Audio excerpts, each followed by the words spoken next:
Hmm. You know, I sat back and thought myself, was this a proper adaptation? Things sped up? Yes. Did it find pacing? Yes.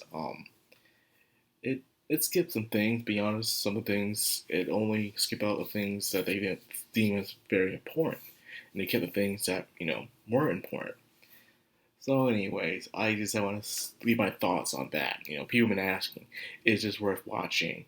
Can they recommend this to somebody? Well, if you want a quick rundown of the world of view, not a full gapping whole the development and stuff, but you just want to know what happened so you get ready for the game that's coming out next month. I say, yeah, you can recommend this to somebody. There's a lot of game adaptation anime that are out there. Blaze Blue, Steins Gate, um, Chaos Head, all from visual novels to fighting games to JRPGs. The list goes on. I wouldn't mind a Doki Doki Club anime. That'd be pretty interesting. Well, anyways, let's get into a review of The World in the View, episode 10.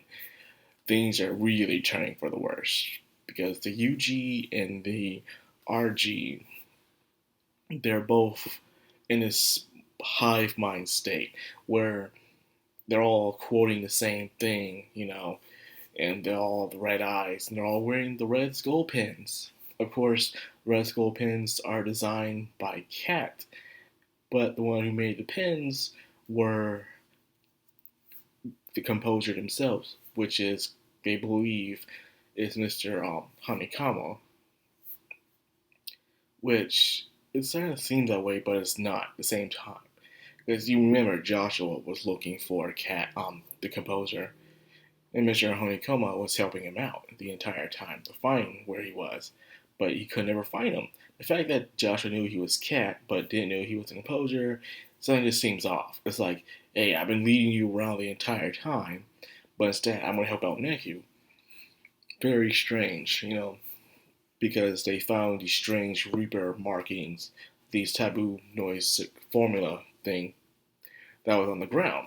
And when Neku took a picture of it, it turns out it was Mr. Hanekama, who was what we saw it ourselves. He didn't make the drawing itself, it was Show himself, but he came along and he fixed it up to the best he could, which in a way re-resurrected Show as a taboo noise. So he's having his doubts.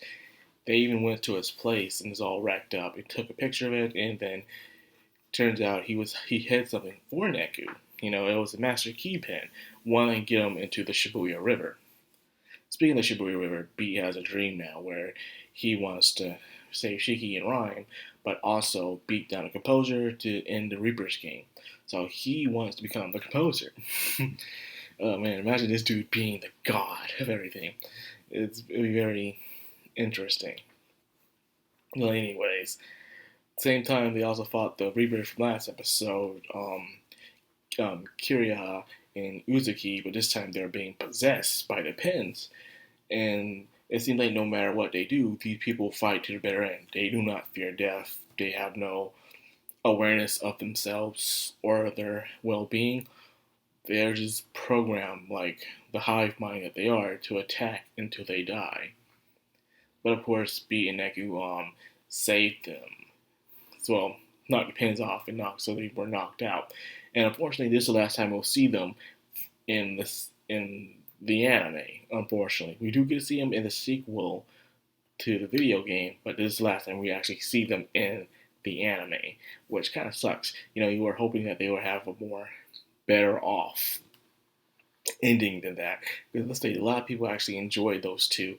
A lot of people were saying that, hey, they were the Team Rocket of the show. And so they didn't fail all the time. They were just doing their own thing, just goofing off. But anyways, they did run into Show, and the Show is back. He's a taboo noise, looking pretty cool. He ditched the hat. I actually liked the hat and stuff, but he's all covered in like tattoos and stuff like that. But he's super strong, so strong he can break down walls without even needing a pen. And of course, as he was talking to Beat and Eku, he was looking at Beat's shoes or something. They were looking at shoes, his shadow, whatever it was. He smiled. I guess he knows something that they don't, which is pretty interesting.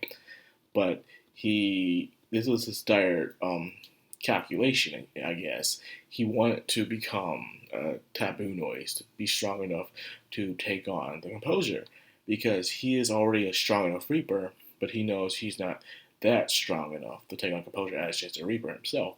The dude has 6 freaking wings, for crying out loud. He was pretty powerful, but not strong enough. And since the Taboo Noises were the strongest noises around, he knew the only way for him to do that is for him to turn himself into that, you know. But it had for him to deconstruct and reconstruct himself. But apparently he miscalculated, and I guess that's where Mr. Honokoma came in, and he decided to do his best to fix up what Sho surprisingly miscalculated, which is interesting. Someone, a genius like Sho, to miscalculate like that is pretty interesting. Like, how could you get that wrong? It always bothered me about that. But nonetheless, he is back, and he just beat the crap out of Neku and Beat. They did not stand a chance against this dude. Like, they knocked him out so badly that they literally were sent off the next day, unconscious. Like, that's gotta suck. Well, anyways, things are really heading toward the end game.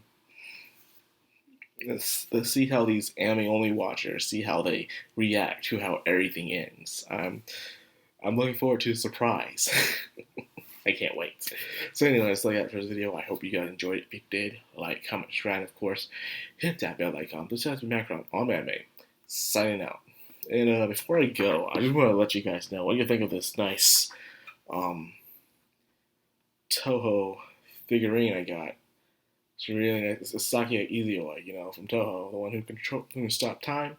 But it's her Castlevania thing. If I wanted to get a good Sakia one, I'd get that Castlevania one. I want it, and I just dropped my bobblehead. So, wow, I'll pick it up later. But anyways, later guys.